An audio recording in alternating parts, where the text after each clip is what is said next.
अस्सलाम वालेकुम, मैं हूं मुदस्सिर नज़र। उर्दू ट्रेड्स के एक और वीडियो में आपको खुशामदीद कहता हूं और इस वीडियो के अंदर हम अपने एडोबी फ़ोटोशॉप के कोर्स को मज़ीद आगे बढ़ाएंगे। जैसा कि आप जानते हैं कि हमने ऊपर का तमाम जितने भी मेन्यू थे वो सारे कवर कर लिए हैं, टूल्स सारे कवर कर लिए हैं और मैंने आपको बता भी दिया है कि फ़ोटोशॉप बेसिकली है क्या चीज़। अब हमारे पास जो राइट हैंड पे हमारे पास स्विचेस मौजूद हैं, कलर्स मौजूद हैं। कलर से जो है आपको आरजीबी कलर मोड मिलता है जिसके अंदर आप जो है वो इसको मूव करके आप कलर्स जो है वो बना सकते हैं। जैसे आप देख सकते हैं यहाँ पे जो है वो कलर बन रहा है। उसके बाद हमारे पास यहाँ पे स्विचेस होते हैं। बाय डिफ़ॉल्ट एडोबी फ़ोटोशॉप के अंदर कुछ स्विचेस अवेलेबल होते हैं जो आप यूज़ कर सकते हैं, लेकिन मैंने स्विचेस जो हैं वो पहले ही शेयर कर दी हैं, तो आप उनको इंपोर्ट करवा के यूज़ कर सकते हैं। आप यहाँ पे इस छोटे से आइकन के ऊपर क्लिक करेंगे, उसके बाद लोड स्विचेस करके आप उन स्विचेस को अपने कंप्यूटर में से लोड कर देंगे, तो आपके पास ये सारे कलर्स जो हैं वो आ जाएंगे और आप इनको पिक करके यूज़ कर सकते हैं। जैसे ही आप इस कलर के ऊपर क्लिक करेंगे तो आपका फोरग्राउंड कलर जो है वो चेंज हो जाएगा। आप इनको राइट क्लिक करके यहाँ से मिनिमाइज़ भी कर सकते हैं, आप इसको कस्टमाइज़ भी कर सकते हैं। अपने हिसाब से आप इसकी जो स्क्रीन है, जो इसका लेआउट है, उसको चेंज कर सकते हैं। उसके बाद अगर मैं राइट क्लिक करके यहाँ पे एक्सपेंड टैप करूँ, तो आप देखते हैं मेरे पास यहाँ पे एडजस्टमेंट्स की एक पैलेट मौजूद है, जिसके अंदर हमारे पास यहाँ पे ब्राइटनेस, कंट्रास्ट और लेवल वगैरह, एक्सपोज़र वगैरह मौजूद हैं, जो कि ये सारे तमाम टूल्स आपके पास यहाँ पे इमेज में अगर आप जाएँ, तो यहाँ पे आपके पास अवेलेबल होते हैं। मेरे पास यहाँ पे लेयर फिलहाल जो ग्रुप है वो इनविजिबल था, इसलिए मेरे पास ये ऑप्शंस डिस्प्ले नहीं होते, लेकिन जैसे ही मैंने वो दूसरी लेयर सेलेक्ट की तो मेरे पास यहाँ पे ये ऑप्शंस आ गए हैं। अब जैसे मेरे पास यहाँ पे जितने भी तमाम टूल्स यहाँ पे मौजूद हैं, वो सारे के सारे मेरे पास यहाँ पे मौजूद हैं एज अ शॉर्टकट। लेकिन अगर आप इसको रिमूव करना चाहते हैं तो यहाँ से रिमूव राइट क्लिक करके क्लोज करते हैं, तो ये यहाँ से रिमूव हो जाते हैं। उसके बाद हमारे पास यहाँ पे स्टाइल्स आ जाते हैं। स्टाइल्स बेसिकली आपके पास बाय डिफ़ॉल्ट एक जो है वो इफ़ेक्ट होता है जो कि आपकी लेयर के ऊपर अप्लाई हो जाता है। फॉर एग्जाम्पल अगर मैं यहाँ पे न्यू लेयर क्रिएट करूँ, ओके, और यहाँ से जाके मैं एक शेप ड्रॉ करता हूँ और अब जब आप इसके ऊपर लेयर सेलेक्ट करने के बाद आप जैसे ही इस स्टाइल के ऊपर सेलेक्ट करेंगे तो आपके पास जो है वो इफ़ेक्ट अप्लाई होना शुरू हो जाएंगे।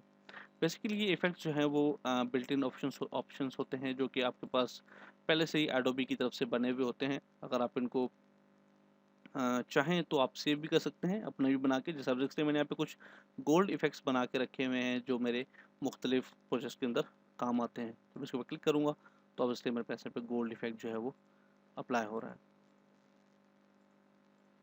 ओके, अब इन इफ़ेक्ट्स को हम बनाते कहाँ से हैं? अगर आप नीचे जाएँ तो आपके पास लेयर्स होते हैं। लेयर्स बेसिकली एडोबी फ़ोटोशॉप का एक मेन आप इसको कह दें कि एक हिस्सा है लेयर्स का, और ये समझना बहुत ही ज़रूरी है। मैं फ़ाइल में जाऊँगा और यहाँ पे न्यू एक डॉक्यूमेंट क्रिएट करूँगा। जैसे मैं न्यू डॉक्यूमेंट क्रिएट करूँगा तो आप देख सकते हैं मेरे पास यहाँ पे एक लेयर बन गई है जिसका नाम है बैकग्राउंड। बैकग्राउंड मेरे पास लेयर है और इस बैकग्राउंड के ऊपर मैं काफ़ी सारी चीज़ें ऐड करता हूँ। फॉर एग्ज़ाम्पल मैं कोई इमेज यहाँ पे ओपन करता हूँ तो उसकी एक अलग लेयर बनेगी। अगर मैं यहाँ पे टेक्स्ट लिखता हूँ तो उसकी हमारे पास यहाँ पे एक अलग से लेयर बन जाएगी। कुछ चीज़ें ऐसी होती हैं जो आप बना रहे होते हैं तो उसमें लेयर्स जो हैं वो नहीं बन रही होती। फॉर एग्ज़ाम्पल अगर आप पेंटिंग कर रहे हैं तो आप पेंटिंग जो है वो बैकग्राउंड के ऊपर भी कर सकते हैं। लेकिन अगर आप वही पेंटिंग न्यू लेयर बना के करेंगे तो आपके पास वो सेपरेट हो जाती है। आप इसको मूव कर सकते हैं, आप इसको रिमूव कर सकते हैं। लेकिन जब आपके पास जो है वो एक ही लेयर के अंदर तमाम चीज़ें अवेलेबल होंगी, जैसे कि मैं यहाँ पे इस लेयर को दोबारा सेलेक्ट करने के बाद एक न्यू कलर लेता हूँ, ओके, और यहाँ पे जाके मैं पेंट करता हूँ। तो अब फॉर एग्ज़ाम्पल मैं इस ग्रीन कलर को यहाँ पे लेके आना चाहता हूँ तो ये दोनों एक साथ चीज़ें मूव होंगी क्योंकि ये दोनों एक ही लेयर का हिस्सा हैं। ओके, और तरीक़ेकार हैं कि आपके पास अगर ट्रांसपेरेंट लेयर के अंदर 2 चीज़ें अवेलेबल हैं तो आपको कैसे उसको यहाँ पे मूव करना है। लेकिन बेसिकली अगर आप इनको सेपरेट लेयर्स में क्रिएट कर देते तो वो ज़्यादा बेहतर होता। तो हमेशा जो है वो लेयर क्रिएट किया करें जब भी आप ऐसा कोई काम करने लगें। कुछ चीज़ें ऐसी होती हैं जो ऑटोमेटिकली लेयर ऐड कर देती हैं आपके लिए, जैसे कि टेक्स्ट टूल है। जैसे ही हमने टेक्स्ट टूल सेलेक्ट करके यहाँ पे एंटर किया तो हमारे पास यहाँ पे एक्स्ट्रा लेयर जो है वो बन जाती है। ओके, और इसी तरीके से हमारे पास यहाँ पे और भी चीज़ें हैं, जैसे कि मैं यहाँ पे अगर शेप क्रिएट करूँ तो मेरे पास अलग से जो है वो लेयर बन जाएगी। अगर मैं यहाँ पे एक और शेप क्रिएट करूँ तो एक और लेयर बन जाएगी। तो ये सारी चीज़ें जो हैं वो एडोबी फ़ोटोशॉप के अंदर बिल्ट इन हैं। अगर आप यहाँ पे जाके कोई पेन टूल से अगर कोई आप शेप क्रिएट करते हैं, ओके, तो उसकी भी आपके पास जो है वो अलग से लेयर बन जाएगी। आप इन सारे लेयर्स को मर्ज भी कर सकते हैं। फॉर एग्जाम्पल अपने जो ये रेड बॉक्सेस हमने बनाए हैं, अब मुझे अगर ये मर्ज करने हैं, एक ही लेयर बनानी है, तो मैं इनको राइट क्लिक करके मर्ज शेप्स कर दूंगा। ओके, और ये तमाम जितने भी लेयर्स हैं वो आपस में मर्ज हो जाएंगी। लेकिन इन केस आप चाहते हैं कि यार मुझे ये बाद में यूज़ करना है, तो मैं इनको क्या करूँ, तो आप इनको ग्रुप में भी ऐड कर सकते हैं। जैसे कि आपने तमाम लेयर्स को सेलेक्ट किया और अपने कीबोर्ड में से प्रेस किया Ctrl+G, तो ये एक ग्रुप के अंदर इसको ऐड कर देगा। जब आप इसको ओपन करेंगे तो आपके पास ये तमाम जितनी भी शेप्स हैं वो यहाँ पे अवेलेबल हैं। लेकिन मैं फिलहाल इनको यहाँ से डिलीट कर देता हूँ।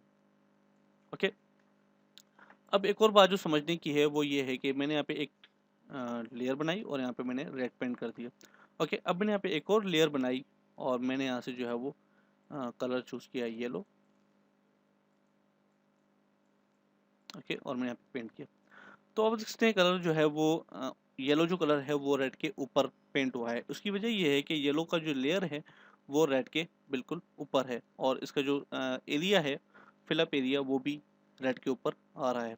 अगर मुझे येलो नीचे लेके जाना है और रेड को ऊपर लेकर आना है, तो सिंपली मैं येलो के जो लेयर है उसको ड्रैग करके रेड के नीचे ले आऊँगा, तो वो जो लेयर है वो उसके नीचे चली जाएगी और ऊपर वाला जो लेयर है वो दिखने लग जाएगा और नीचे वाला लेयर छुप जाएगा। ये बेसिक कॉन्सेप्ट है। अगर मैं चाहता हूँ कि जो येलो का जो हिस्सा है जो रेड के ऊपर आ रहा है सिर्फ वो दिखे, जो आउटर एरिया वो ना दिखे, तो इसके भी 2-4 तरीके हैं। इनको जो है वो किस तरीके से आउटर जो एरिया है उसको गायब किया जाए या उसको रिमूव किया जाए।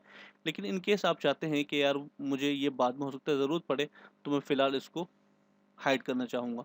तो अपने कीबोर्ड में से प्रेस करेंगे अल्ट का बटन और इन दोनों लेयर्स के बीच में जो है अपना कर्सर लेकर जाएँगे और आप इसको येलो वाले लेयर को इंडेंट कर देंगे। इंडेंट होने के बाद आपको सिर्फ वो एरिया दिखेगा जो रेड के ऊपर आ रहा होगा। अगर अब मैं इसको मूव करूँ तो आप देखते हैं वो जो हिस्सा रेड के ऊपर आ रहा है सिर्फ वो एरिया आपको दिखेगा। अगर मैं इसे हटा दूंगा तो वो दिखेगा नहीं, क्योंकि रेड का जो सेलेक्टेड एरिया है वो रेड के जो जोन है उससे काफ़ी बाहर, इसलिए वो दिख नहीं रहा। तो ये जो तरीक़ेकार हैं वो एडोबी फ़ोटोशॉप के अंदर लेयर्स के अंदर आप कर सकते हैं। उसके बाद अगर मैं इसको दूसरे तरीके से जो है वो हाइड करना चाहूँ, फॉर एग्ज़ाम्पल मैं यहाँ पे मैं यहाँ पे येलो लेयर को सिलेक्ट करता हूँ और उसके बाद नीचे जाके मैं इसके ऊपर मास्क ऐड कर देता हूँ। ओके, मास्क ऐड करने के बाद अब मैं अपने कीबोर्ड में से प्रेस करूँगा कंट्रोल का बटन और येलो वाले थंबनेल के ऊपर, सॉरी रेड वाले थंबनेल के ऊपर क्लिक करूँगा। तो आप देखते हैं जो रेड का एरिया था वो सारा सिलेक्ट हो गया है। अब मैं क्या करूँगा, जैसे कि हमने पिछले वीडियो में डिस्कस किया था कि हमें सिलेक्शन जो है वो इन्वर्स करनी पड़ती है। अभी जो हमारा सिलेक्टेड एरिया है वो सिलेक्टेड है, लेकिन हमने बाहर वाले हिस्से को हाइड करना है। अगर मैं अभी इसको सेलेक्ट करने के बाद यहाँ पे पेंट करूँगा तो कुछ भी नहीं हुआ। उसकी वजह ये है कि हमारा जो फोरग्राउंड कलर है वो वाइट सेट हुआ है। अगर मैं इसको ब्लैक कर दूंगा और दोबारा यहाँ पे पेंट करूँगा तो आप देख सकते हैं ये इसको हाइड कर रहा है। अगर आप मास्क के ऊपर ब्लैक से पेंट करेंगे तो वो उसको हाइड करेगा, अगर वाइट से कलर करेंगे तो वो उसको डिस्प्ले करेगा, दोबारा लेकर आएगा। ओके, तो मैं यहाँ से ब्लैक सेलेक्ट करता हूँ। ओके, और अपने कीबोर्ड में से प्रेस करता हूँ कंट्रोल शिफ्ट आई। यकीनन आप समझ गए होंगे कि इससे जो है वो सिलेक्शन इन्वर्स हो जाती है। अब हमारा आउटसाइड एरिया जो है वो सिलेक्टेड है और मैं यहाँ पे पेंट करके हमारा जो आउटसाइड एरिया था येलो का उसको मैंने रिमूव कर दिया। अब हमारी सिलेक्शन जो है वो ऑटोमेटिकली डीसेलेक्ट नहीं होती है अमूमन। तो हम क्या करेंगे, हम कंट्रोल डी प्रेस करेंगे ताकि हमारी सिलेक्शन जो है वो डीसेलेक्ट हो जाए। यही काम आप सेलेक्ट में जाके डीसेलेक्ट कर सकते हैं। ओके, तो ये तरीक़ेकार हैं। उसके बाद हम यहाँ पे, बल्कि मैं इस ग्रीन को रिमूव कर देता हूँ। ओके, अब आप देख सकते हैं हमारे पास यहाँ पे एक जो है वो सर्कल मौजूद है टेढ़ा फेढ़ा।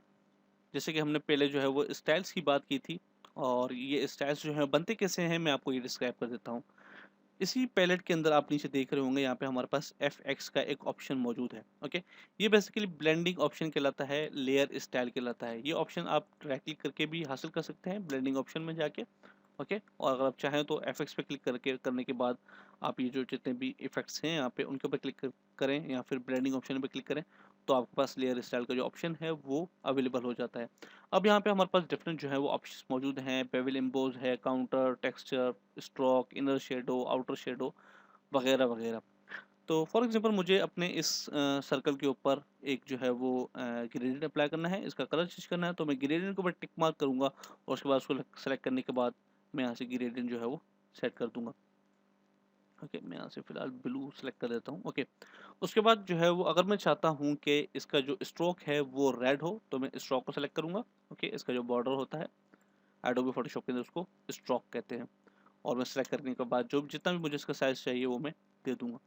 इनर और आउटसाइड का जो पोजीशन है वो उसका काम ये है कि अभी आप देखते हैं कि शेडो जो है वो स्ट्रोक जो है वो आउटसाइड की तरफ मूव हो रहा है। अगर मैं यहाँ पे जो है वो इनसाइड का ले लूँगा तो सिर्फ जो है वो इनसाइड की तरफ शेड हो जाएगा और एक ऐसा नंबर आएगा, एक वैल्यू ऐसी आएगी कि आपका शेप जो है वो फिलअप हो जाए। ओके, उसके बाद हमारे पास सेंटर आता है। उसका मतलब ये होता है कि आधा हिस्सा जो है वो इनर होगा और आधा हिस्सा आउटसाइड की तरफ जाएगा। ओके, तो ये जो है वो इसके ऑप्शंस हैं। उसके बाद आप फिल टाइप जो है वो फिलहाल कलर है सॉलिड कलर। आप चाहें तो उसको ग्रेडेड भी दे सकते हैं और आप चाहें तो उसको पैटर्न भी दे सकते हैं। ओके, मैं फिलहाल इसको कलर दे देता हूँ।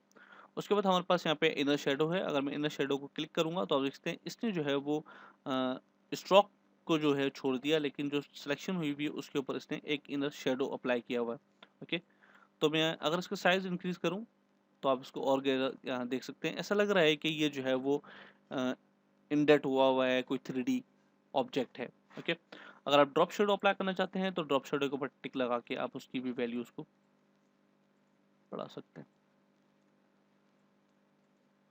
ओके, ये आप इसलिए हमारा ड्रॉप शेडो है, इसका साइज में थोड़ा सा कम कर देता हूँ और ये हमारा शेडो।